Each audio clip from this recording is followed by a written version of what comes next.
Hello, everyone, and welcome to another episode of Roots and Algorithms. My name is Amina. I'm the host and founder of this podcast. So, I actually had a full script plan for how I wanted to start today's episode. Everything was structured, clean, rehearsed. But then last night, a friend of mine reminded me of something. 2 years ago, I spoke at a webinar for women in STEM, and I said women need to stop being humble. Hearing that again made me pause because I realized that's why this podcast exists. Today's guest is Raliya Adamu. She's someone deeply invested in cybersecurity, advocacy, and creating safer digital spaces for Nigerians, especially women and young people. Raliya, welcome to Roots and Algorithms. Thank you, Amina. Happy to be here. We're happy to have you also. Honestly, I'm super excited for this conversation because cybersecurity conversations are usually so technical. But today we will try to humanize the people behind the firewalls.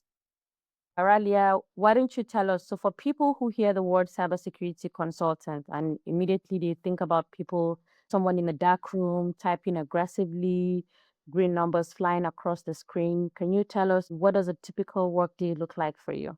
Uh, okay. Whenever people hear cybersecurity, I think they mostly think about the technical part, like, um, and it's kind of shocking to know that a lot of people have no idea Yeah. that cybersecurity is not one thing.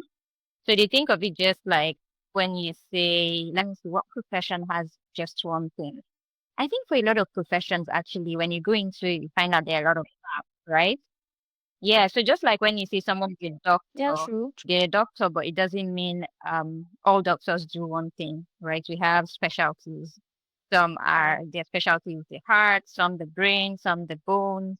So it's kind of like that for cybersecurity. It's a very general misconception because even people wanting to come into cybersecurity have no idea that cybersecurity has a lot of parts. So when they say, "Oh, I'm interested in cybersecurity," how do I join? What do I do? And you're like, okay, what part of cybersecurity are you interested in? And they're like, wait, there's a path. Okay, so my typical day-to-day activity is like I think a lot of it starts with like catch-up meeting. So because a lot of work that we do, we kind of do the work and also manage the project entirely. So I'm a consultant, by the way. So meaning we consult for different organizations. We need to know where we are, what is next, what have we done, what is left. After that, a bulk of the time goes to liaising with clients. So you talk to them, you need to understand where they are and where they are going and where you come in. So, you're basically stopping organizations from becoming tomorrow morning's headline. Well, if you say that, I mean, can't deny it, but a lot of work goes into it. Like I said, cybersecurity is a lot of things. So yeah, myself and other cybersecurity consultants are the ones trying to keep these organizations grounded and yeah, stopping them from being tomorrow's headlines. If you say that, we do that, and then we also write the report. So report writing is something you can take away from being a consultant because when you do the work, you need to be able to report it. So that's my typical day to day. Does working in cybersecurity make you paranoid in real life? Like, are you the friend always warning people not to click suspicious links, not to pick up calls from people they don't know, to have like 51 words in their passwords? Are you that person or you just compartmentalize? Well, I think I am that person sometimes because as it is, I mean, I have certain friends that, just I'm in the middle of the day and someone just sends me a link. Please help me verify, is this legit? Right? And that person says that Instagram page, I want to Oh, buy this wow. bag, but I don't know if the page is legit. Please help me verify. So yeah. So, before we dive in, I would like to start with a simple sentence for you to complete. The internet today is. So I think the internet today is whatever you want it to be for you. I think that's it. Because it has evolved. Like the internet is more than just going online. It could be a whole world for you if that's what you want it to be. If you want it to be entertainment, it would be that. You want it to be a school, it would be that. You want it to be your mentor, it would be that. So it's really just whatever you want it to be for you.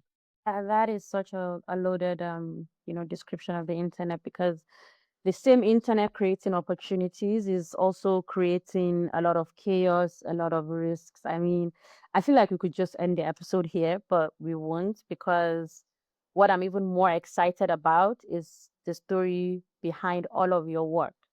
So let's take it back to where it all started now, right? So, I mean, you've been in cybersecurity for half a decade, but what was the first tech thing growing up that made you realize this is what I want to do, or made people look at you like, okay, tech isn't for girls? First off, I actually wasn't a tech girl growing up. So you know how when we're kids we have our ambitions. Oh, what do you want to be? I want to be I never wanted to go into tech. It never actually crossed my mind because we kind of had like generic things we wanted to be. Oh, I'm the doctor, a lawyer, an engineer. But tech wasn't really something at that time, right? For us millennials, especially as a girl. I mean, it wasn't something that ever crossed my mind. And I think also because I never really had anyone around me in tech. So in my family or in school or anywhere, like I didn't Okay. really have the opportunity to see what tech is. So maybe if I had people around me that were in tech, I could have considered, oh, what do you do? Maybe I want to be like you, but I didn't have that. So I wanted to be a medical doctor as a child. So I ended up studying applied chemistry at first, but I didn't like chemistry. So I actually switched universities, and the university I switched to didn't give me much of an option. I had to either pick about chemistry, um, what was it, computer science, or what was the third one? There was another course. And I was like, I'm running away from chemistry. Why is chemistry always following me? So I just picked something that didn't have to do with chemistry, and that was computer science. So it wasn't like, oh, I wanted in computer science or I was interested or invested. I think kind of just happened by chance. I mean, some people will call that fate. More like you didn't find tech, tech Mm-hmm. found you. And that's amazing, because I mean, it's like you said, it's such a common experience for many girls growing up within our age range, without these tech conversations, without a lot of women in tech. So it wasn't really a thing that we were thinking about at that time. So back to how you grew up. How did growing up shape the way you approach cybersecurity and problem solving today? Interesting question. Okay, I think I have actually never sat down to think about how my life, I mean, growing up would have shaped or influenced how I work right now. But um, so I think for me, one thing was, like I said earlier, I didn't have people in tech around me that actually made me to be self-reliant. I knew that whatever I want, I need to do it myself. Like I don't really have anybody to go to or to fall back to, and that actually played out in a lot of scenarios. So not just on the human path, even when it comes to growing up as a Nigerian, what that did for me was um trying to make something out of whatever is available. So kind of like problem solving, like nothing feels too big. I mean, we've been through it all. Yes. I so yeah. I think the word there is resilience, to be honest. That's what I'm taking out of that. Because if you're in tech, you have to be resilient. You have to be able to adapt to whatever situation you find yourself. I mean, something happened now. I don't want to have to go into it, but how we started today, and because we are resilient, we adapted to the situation, and here we are having this amazing conversation. So yeah, I would also say discipline. Those things are the key words that I'm hearing from what you're saying.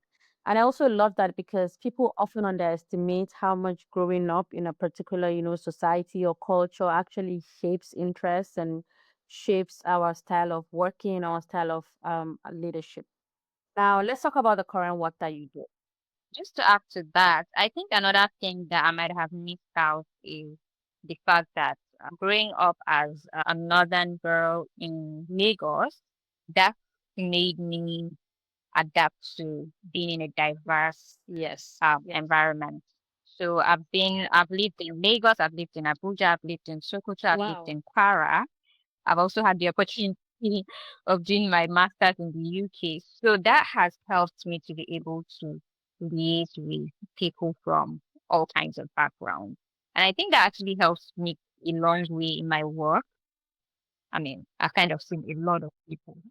So yeah. That is amazing. And now let's talk about the current work that you do. You have been in cybersecurity for over half a decade and you're actively shaping it. How do you explain the work that you do to everyday people? Let's say your grandmother or somebody that has no idea what cybersecurity is. How would you explain cybersecurity to, those category of people without using any tech jargon? So I think I'll just try to use a scenario. Okay, so think of a mansion. It has 10 doors, it has two gates, and there are just maybe two security men. There's no CCTV, so the windows are like frail and you need to ensure that it's secure. So nobody goes in that is not supposed to go in. So there are two gate men. When someone comes, they have to talk to them. Oh, who are you here to see? Or I'm here to see the owner of this mansion. If he asks you to come, yes, he did. Okay, we need to verify from him. So they go in to verify, and then he says, "Oh yeah, I'm expecting Amina to be," and they let Amina in. So imagine now that Amina comes in. She's in the compound, and remember I said there are 10 doors that lead into the mansion itself. Yes. So now imagine that Amina comes in and nobody's escorting her. And then she just goes to the first door and it's locked. She goes to second, third, they're still locked. And she goes to the fourth door and it is open. What happens? She goes in, right? Because there's nothing there that is stopping her from going in. The door is not locked. It might have a lock, but someone didn't lock it, obviously. So she was able to go in. So that's basically what we do. We try to secure them and ensure that whoever is going in needs to be in. Whoever is coming out needs to be out. That's actually perfect. Oftentimes, when you try to imagine what cybersecurity for people that are not in tech, you see acronyms, sometimes words that just seem like a lot of English. So you're not able to understand it, and that kind of, reduces your interest. But that scenario is perfect. The second thing that I would like to talk about the work that you do, I mean, being in cybersecurity, could you tell us maybe two or three myths that you think people need to let go of in cybersecurity? So I mean, it's what people relate cybersecurity to. Once they hear cybersecurity, the next thing they're like, "Oh, you can hack a system. Can you hack my phone?" You know. So I think Yes. I need people to understand that cybersecurity is not all about hacking. Hacking is just one part of cybersecurity, but there's lots more to cybersecurity than hacking. And when I say I'm a cybersecurity consultant, it doesn't mean I'm a hacker. I have nothing to do. In fact, my day-to-day activities have Yeah. nothing to do with hacking. However, we are the ones who ensure that controls are there to prevent people from hacking. Then the second one I mentioned that earlier, it's the fact that people don't know there are a lot of other tasks in cybersecurity. So people need to know that there are SOC analysts in cybersecurity, right? These are the people that monitor the systems, ensure that nothing is going What is wrong. analyst? Sorry. So SOC is Security Operations Center. So we have the SOC Okay. analysts. They're the ones who sit down to kind of like man the system. So they are reviewing and monitoring these systems to ensure that nothing is going wrong. Nobody is accessing what they're not meant to access, right? So we have those people. We have the penetration testers. These ones are the ones that we can call the hackers, but they are ethical hackers, right? So Okay. ethical means that they don't just try to hack into your system. They need to get your authorization. So organizations call them to say, oh, we have tried to put a lot of security controls in place. See if you can hack into the system. So that's what they do. That's penetration Okay. testing. So they are testing to see if they can penetrate that So system, they're right? they're basically good guys. They are the good guys. They are the good guys. So we have these Okay. people. We have the GRC analyst, which is where I come in. So GRC is basically governance, risk, and compliance. So we are the ones that put everything in place, right? To help organizations put everything in place. So by everything, I mean all the security controls you can think of, and not just on the systems, even for people, because a part of it deals with awareness. Like we need to talk to people because we all know that in security, people are the weakest link. Another major part of my work is assessment. So for us to be able to put in necessary controls for you, we need to assess you to know where you are. So it's just like saying, you bring your car to the mechanic and you're like, oh, help me fix this car. He can't fix it without checking the car first to know what is in place and what is not in place, right? So it's Of exactly what course, we of do, course. right? So for us to be able to fix it, we need to know what is there and what is not there. And for us to do that, it means we have technical knowledge as well. So yeah, another myth That's right true. there. Yeah. So if you don't understand that control or those controls, then how do you know what is missing? Or how do you even know if what is there is sufficient before you now say, oh, let's add this or let's add that? So yeah, GRC is a mix of both. And I think for me, I would always say that people who have like very good technical knowledge tend to do very well in GRC compared to people who do not. And it's definitely going to show in your work because you're going to audit IT, you're going to audit the people that the SOC analysts, you're going to audit the database administrators. So now tell me, if you don't have technical knowledge, how do you do that? Right? Absolutely, you will not be able to. And another one I would say is a myth. Personally, for me, is that people think, oh, I'm not important enough to be hacked. Moving on to, roots and algorithms is about women in tech, northern women in tech. You're in a space that often feels Western centric. How do you ensure your northern identity stays part of your professional brand? Have you ever felt some type of pressure to choose between, cultural expectations and your professional ambitions in tech? Um, what did that tension look like for you personally? So for me, right, I think I mean, to be honest, I haven't been in a position where I have to pick because again, I am a northern lady, yes. There aren't a lot of us in tech, yes. When people hear that I'm from the north, they're like, wow, okay. So yes, there is that gap.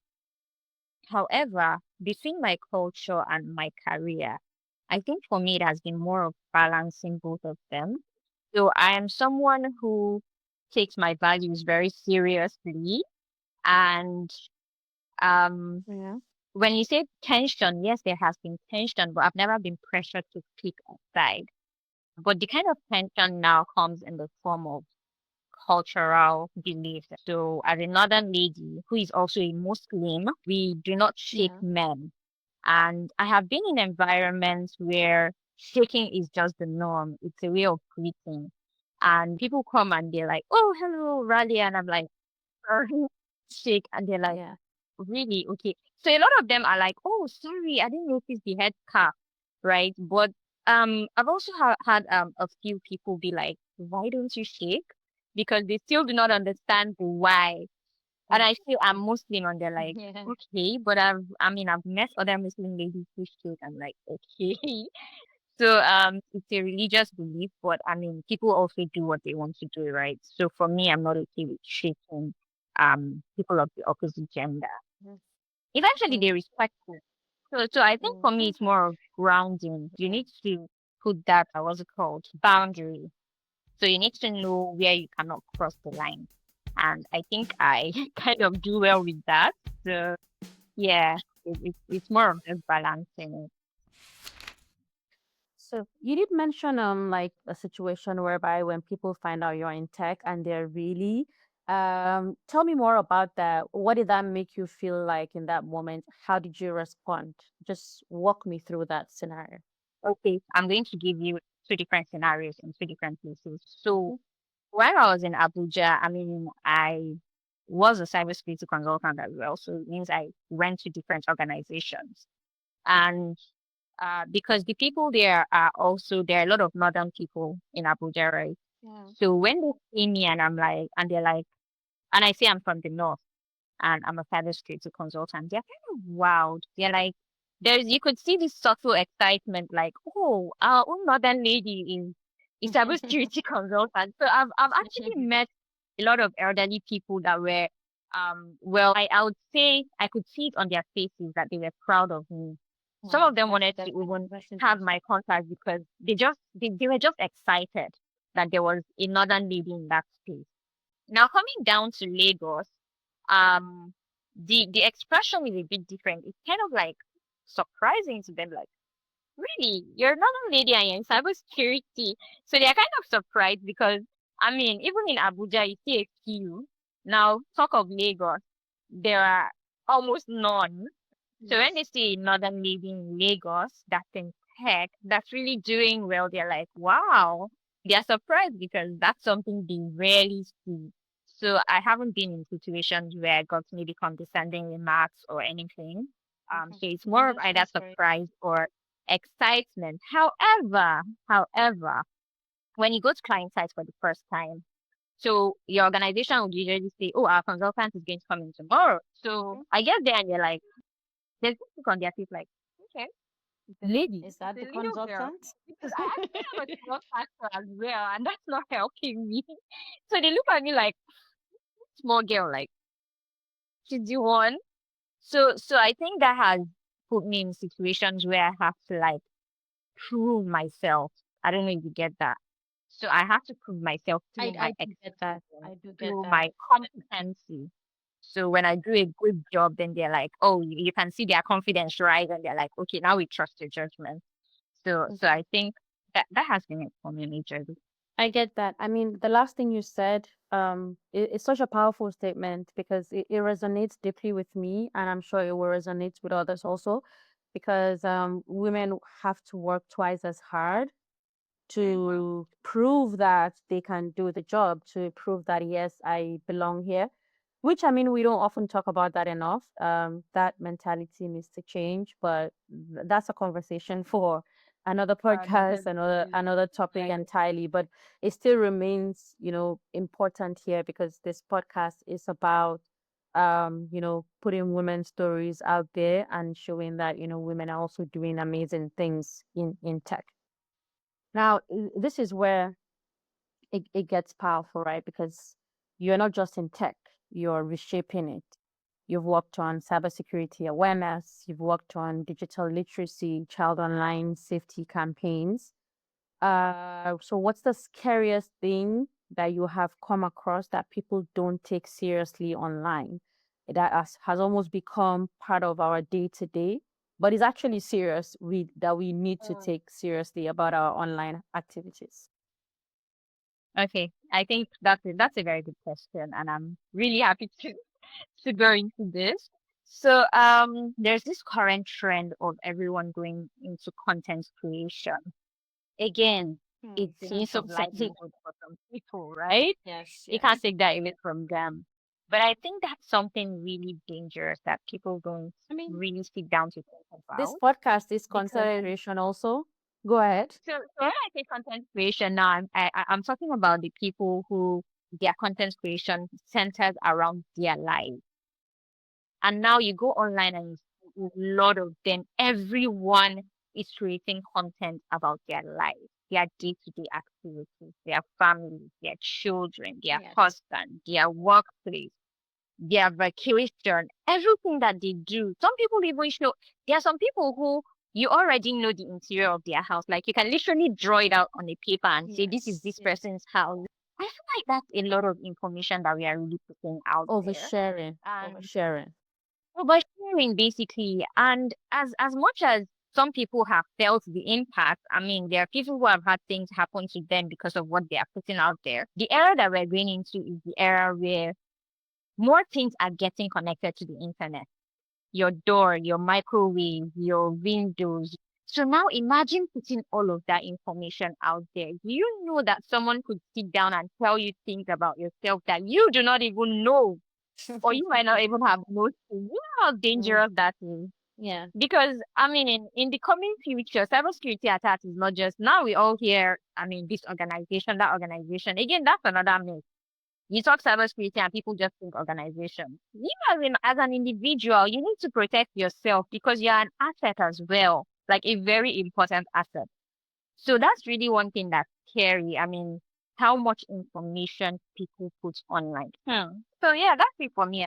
So I'm actually really, I will say, excited because it's scary how people take it very lenient. I go to the gym and they're like 25 phones in your faces. People are trying to take their Yeah. workouts. People are trying to take workouts of others, the gym. And people look at me like maybe I'm just trying to, for lack of a better phrase, like I'm better than others. But I think because I work in an ecosystem where these things are actually critical, I take them as more important than other people. And that's not to say others don't know these things, but I think people just realize, oh, it's just a picture, oh, it's just a video.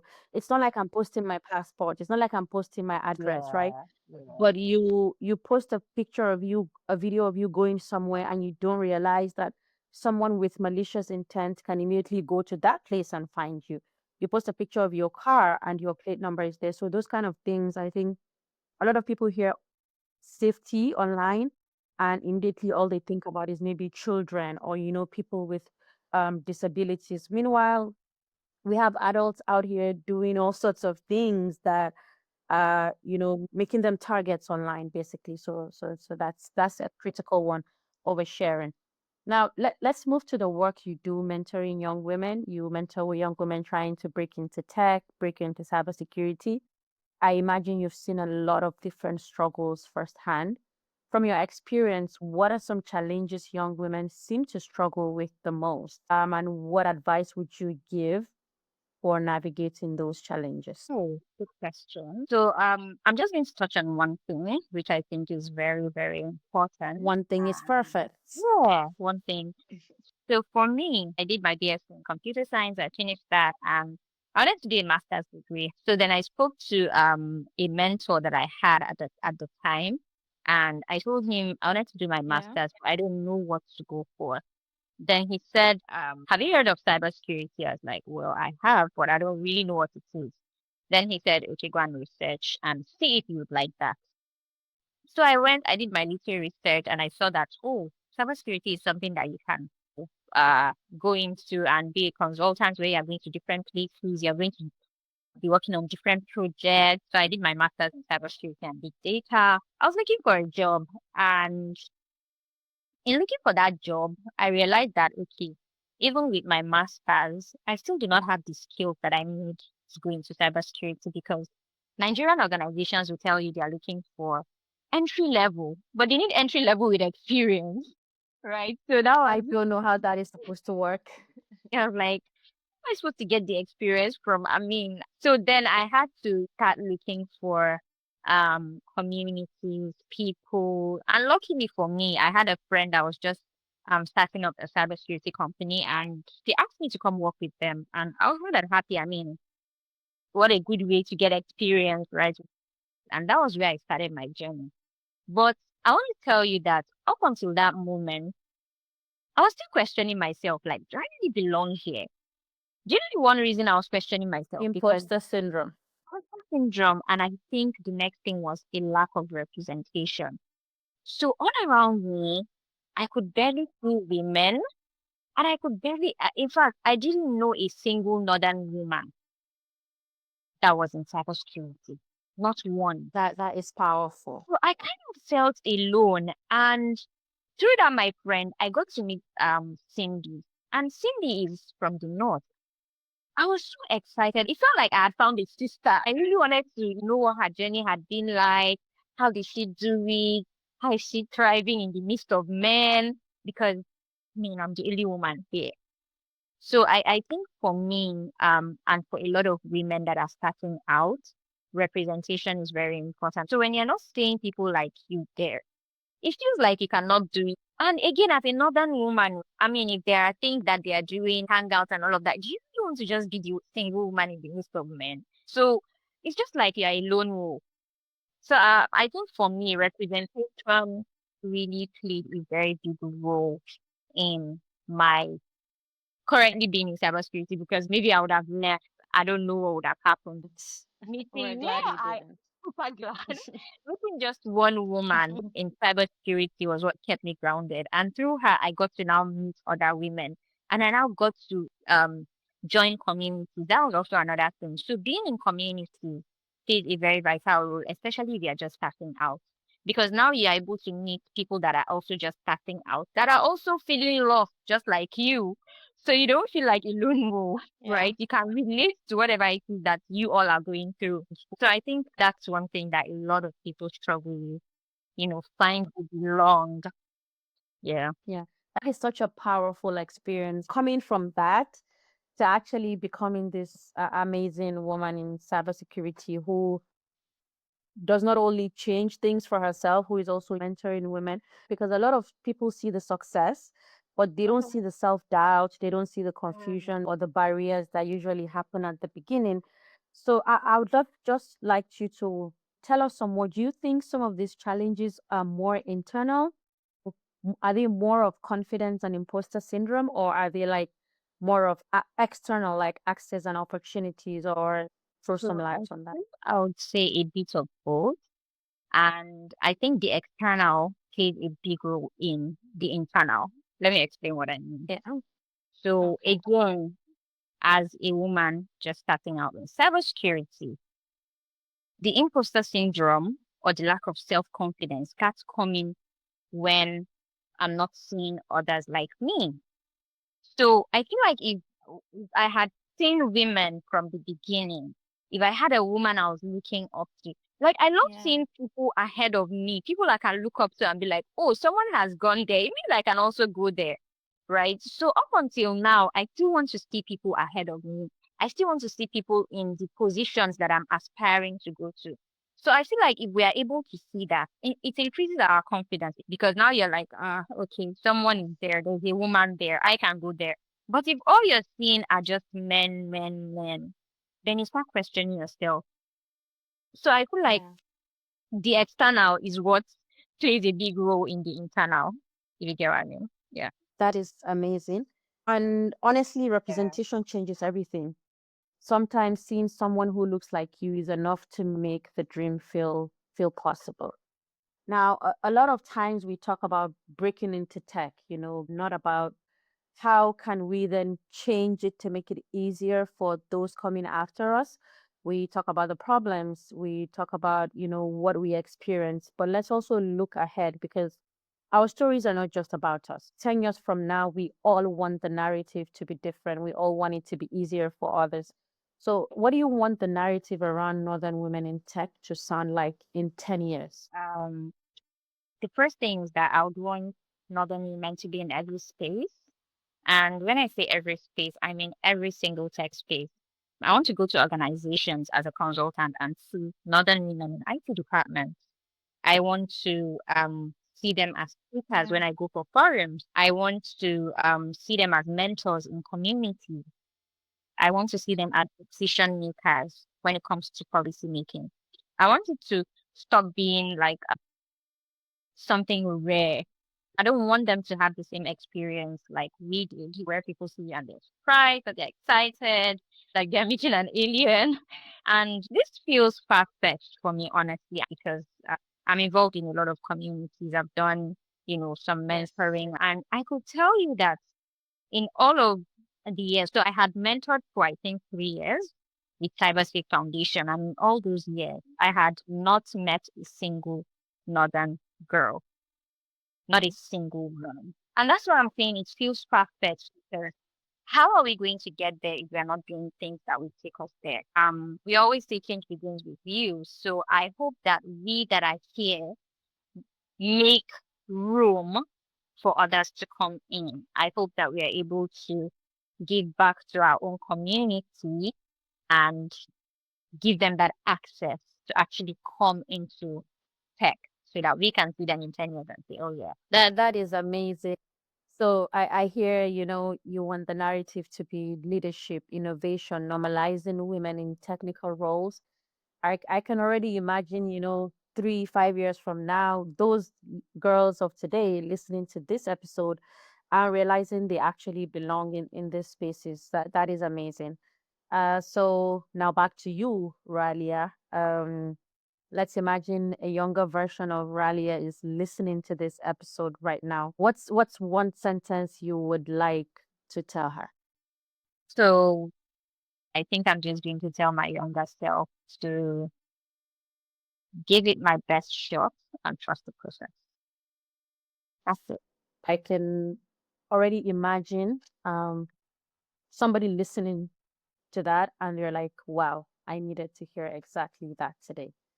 I mean, so this brings us to the not to the end of the episode, but we've heard a lot about your story, how you started not from tech, not even interested in tech, although you still started out as a science student, but how you ended up from wanting to be a doctor to studying biochemistry to then computer science and then back to cybersecurity. That is what we call fate around here, because cybersecurity found you and you're doing amazing work in it. Thank you so much for all that you do. Now, time for our signature rapid fire round. Now, this round is just one word. Say whatever comes to your mind. I'm going to ask you three questions, no overthinking. The first question is one app you cannot live without. I think Google Maps because I'm still new in Lagos. You need to be able to navigate where you're going. The second thing is, if not, I think we probably would know the answer to this, but I'll ask it anyway. If not cybersecurity, what career would you have chosen? Okay, I would have been a medical doctor, actually. But now let me even tell you one thing I didn't realize. I feel like they're not so far apart because, I mean, medicine is about saving lives. Cybersecurity is also about saving lives. Have you sat down to think about that? So I still believe I'm saving lives, just in a different way. Last fire round question. If you had to eat one thing for the rest of your life, what would it be? The egg. Oh my God. Okay. Okay.